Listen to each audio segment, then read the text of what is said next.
Olá pessoal, eu sou a professora Poliana e essa é a aula de Estudo do Sistema Nervoso Central e Periférico, parte 3. Pessoal, vocês têm visto aí na aula anterior o encéfalo com todas as suas divisões, estruturas, funções. Agora nessa aula vocês vão observar a função da medula espinal, dos nervos cranianos e espinais, dos gânglios nervosos e das terminações nervosas. Bom, a medula espinal está localizada no sistema nervoso central. Então, ela vai passar aqui, ó, dentro da coluna vertebral. Ela vai começar no foramen magnum, conforme eu mostrei na aula passada para vocês, e vai se estender até a segunda vértebra lombar. A partir daí, ela vai formar o que a gente chama de cone medular, que aí, inferiormente, tende a formar a cauda equina, que vai se estender até o osso sacro e cóccix, que é a porção final da medula espinal. Então, aqui já é interessante a gente lembrar, né, reforçar como é feita essa divisão da coluna vertebral. Você tem lá 7 vértebras cervicais, 12 vértebras torácicas, 5 vértebras lombares. No indivíduo, né, na vida intrauterina, ele vai ter 5 sacrais, 4 coccígeas, que na fase adulta viram um sacro e um cóccix. A medula espinal, ela não é um cordão retilíneo. Ela possui tumefações, que são o quê? Regiões mais alargadas, denominadas intumescências. Então, vão ser observadas duas intumescências. Uma intumescência cervical. Intumescência cervical, conforme vocês podem observar aqui, ó, pelo verde, ela vai ser responsável por formar o que a gente chama de plexo braquial, que vai irrigar os membros superiores. E uma intumescência lombar, que vai formar o plexo lombosacral e vai ser responsável por irrigar os membros inferiores. Ela também é chamada de raque, recebe informações de diversas partes do corpo e envia essas informações lá para o encéfalo no crânio e depois devolve a resposta obtida para os nervos periféricos.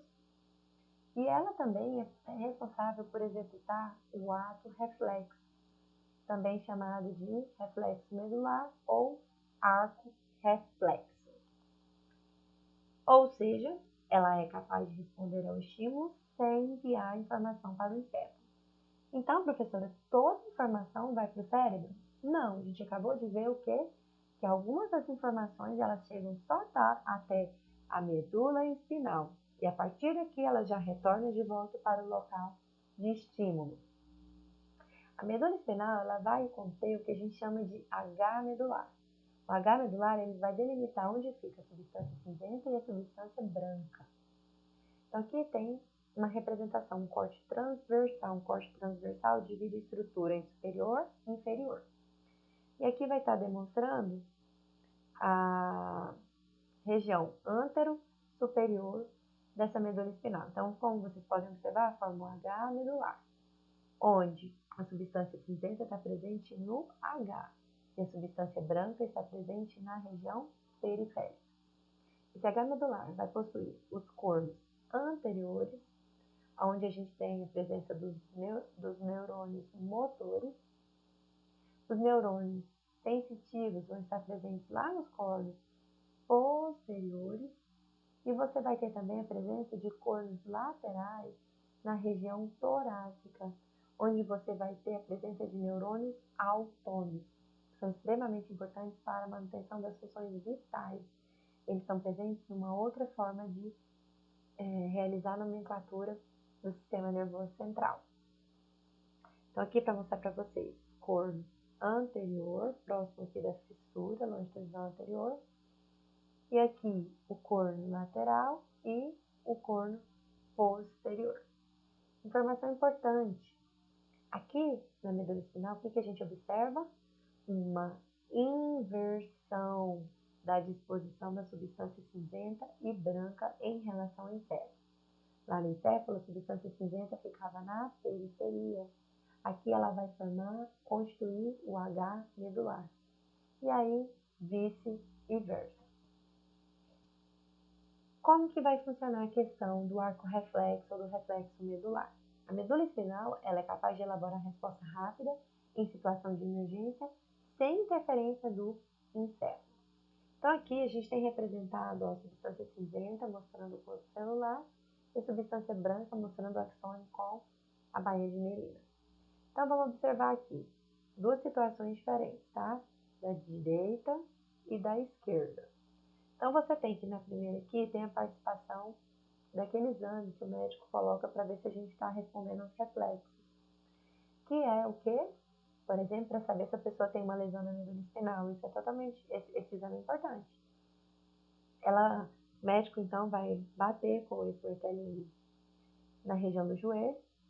Neurônios presentes aqui, neurônios chamados de aferentes ou sensitivos, vão captar esse estímulo e conduzir ele até a medula espinal. Lá na medula espinal vai ter a presença dos neurônios associativos ou neurônios intermotores. Esses neurônios vão receber esse estímulo, processar esse estímulo, conduzir uma resposta para onde? De volta para o local, através de um outro tipo de neurônio, o neurônio eferente. Repare que a informação chega aqui a nível posterior, mas a resposta acontece a nível anterior. E aí a pessoa consegue fazer o quê? Chutar sem querer, tá? E ó, chutar para frente. Na segunda situação, a pessoa encostou o dedo em um prego.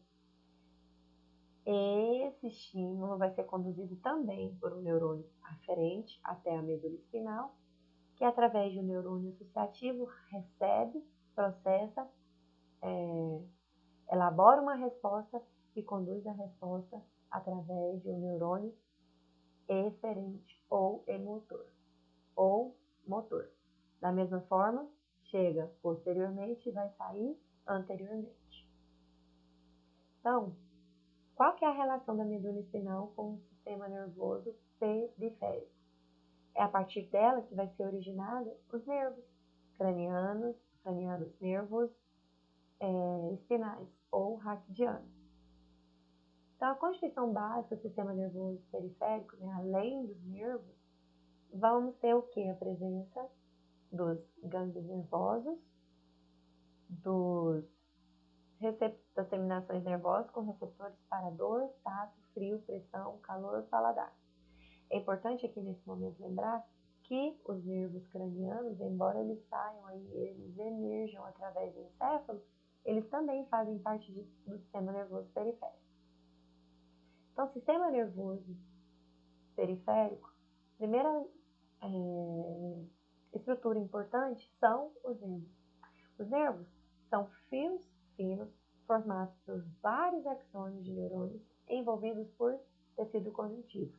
Vai formar aí como um fio de uma eletricidade, por exemplo. Quanto à composição anatômica, ele vai ter 12 pares de nervos cranianos, que vão estar ligados ao encéfalo, 31 pares de nervos raquidianos ou espinais, que vão estar ligados à medula. Então, aqui para vocês poderem observar, a partir do encéfalo, a gente tem a presença dos nervos cranianos. A partir da medula espinal, a gente tem a presença dos nervos periféricos. Quem são os 12 pares de nervos cranianos? Os 12 pares de nervos cranianos são olfatório, óptico, oculomotor, troclear, trigêmeo, abducente, facial, vestíbulo coclear, glossofaríngeo, vago, acessório e hipoglosso. Observe que a gente começou aqui a fazer a nomenclatura da região anterior no sentido posterior, que é a presença do cerebelo, que me permite confirmar isso. Então, tem uma questão lógica para a nomenclatura desses 12 pares de nervos cranianos. Primeiro, eles têm que ser numerados, a partir de 1 a 12 em algarismo romano, por causa do sentido antero-posterior em que eles acontecem. Segundo, para chegar no nome deles, a gente tem que entender quais estruturas serão por eles inervadas. Então, a gente tem lá o primeiro, o nervo olfatório, que está relacionado à cavidade nasal. Segundo, o nervo óptico, por causa dos olhos. Terceiro, o nervo oculomotor, associado com a questão da movimentação ocular. Quarto, nervo troclear. Quinto, nervo trigêmeo. Trigêmeo vai inervar diversas partes do rosto, incluindo aí a região maxilar mandibular. Na mandíbula, o nervo trigêmeo é alvo de anestesia pelos dentistas. Sexto, nervo abducente. Sétimo, nervo facial. Oitavo, nervo vestíbulo coclear. Nono, nervo glossofaríngeo, relacionado com a faringe e língua. 10, nervo vago. 11º, nervo acessório. E 12º, nervo hipoglosso. Poxa, professora, mas se os 12 nervos já são difíceis assim de memorizar e vocês precisam memorizar porque isso cai na prova, então os nervos raquidianos, que são 31 pares, porque eu tenho metade deles à direita, metade deles na esquerda, eu não vou conseguir nunca. Bom, acontece que os nervos espinais, eles têm uma forma diferente de ser nomeados. Eles vão ser agrupados conforme a região da coluna vertebral. Então, você vai ter aí 8, né, nervos cervicais, 12 nervos torácicos, 5 nervos lombares, além dos nervos sacrais, 4 nervos sacrais e o nervo cóccix, que aí vão conduzir aos 31 pares. Ou seja, para eu entender quais são os nomes dos nervos espinais, basta eu lembrar qual que é a constituição óssea da coluna vertebral, onde estão localizadas cada uma das vértebras: cervical, torácica, lombar, sacral e coccídea. Gânglios nervosos. Os gânglios nervosos, eles são estruturas que são localizadas fora do sistema nervoso central. Que estruturas? Os corpos celulares. Então, eles são resultados da aglomeração de corpo celular próximo à raiz posterior do nervo sensitivo da medula espinal. Ou seja, ele vai estar próximo ao nervo que recebe o estímulo. Ele é considerado o gânglio da raiz sensitiva. Então, aqui mostrando para vocês, aqui a gente tinha os nervos, tá? Ó, os nervos. E aqui você tem quem? Os gânglios nervosos. Gânglio nervoso aqui vai constituir somente os corpos celulares dos neurônios. Eles estão localizados posteriormente na medula espinal. Por fim, a gente tem as terminações nervosas, que elas vão captar estímulos do meio interno ou do meio externo e conduzir elas para o sistema nervoso central, a nível de medula espinal, pelo ato reflexo, ou a nível de encéfalo. Então, aqui a gente pode observar um fragmento da pele. A pele possui 3 camadas. Uma mais externa, chamada de epiderme, construída de tecido epitelial. A derme, que vai ser responsável por promover irrigação e inervação, ou seja, tecido conjuntivo. E mais íntima, mais interna, não mostrada aqui, a gente tem a hipoderme.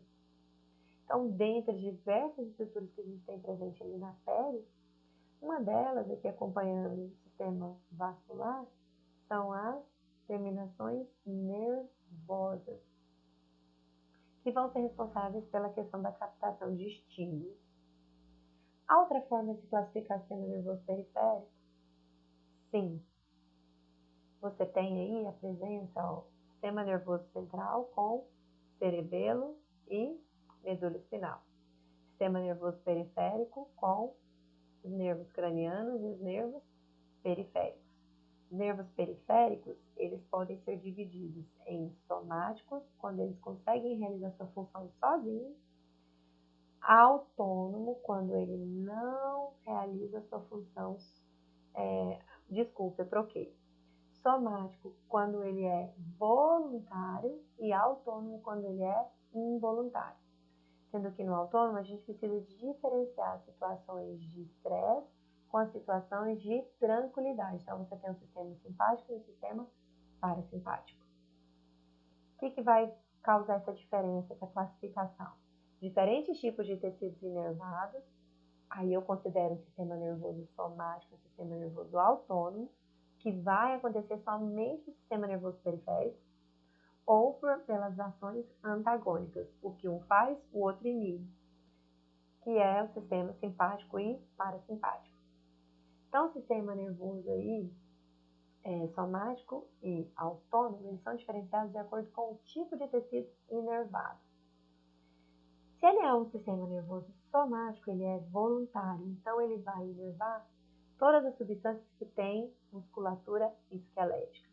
Vocês vão ver lá na aula de músculo que o sistema músculo esquelético ele é voluntário, ele só mexe se eu quiser.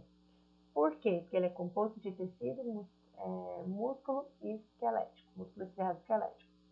Ele vai ser importante para as funções de andar, falar, abraçar, correr. Já o sistema autônomo, ele é chamado também de vegetativo visceral, é constituído por nervos motores que vão aí inervar a musculatura lisa de órgãos viscerais, músculo cardíaco do coração ou glândulas. Ele vai realizar, por isso, o controle digestório, cardiovascular, excretor, endócrino. E ele tem dois tipos de neurônio. O neurônio que vai vir antes do gânglio e o neurônio que vai vir depois do gânglio.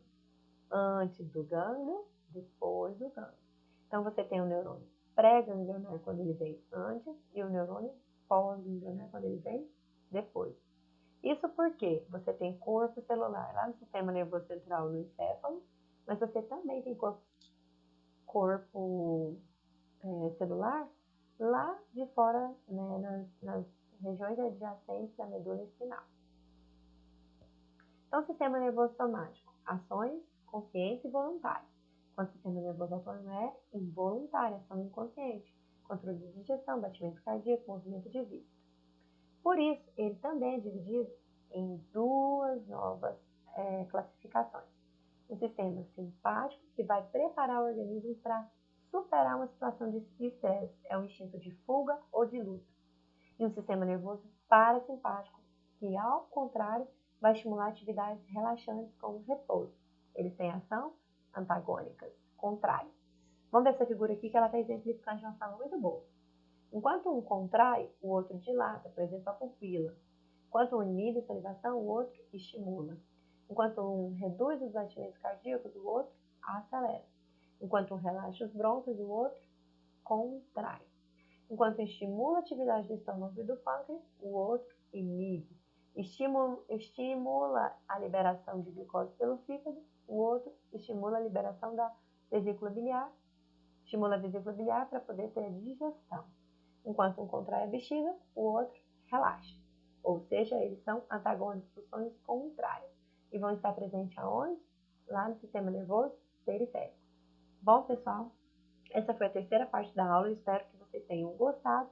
E até mais!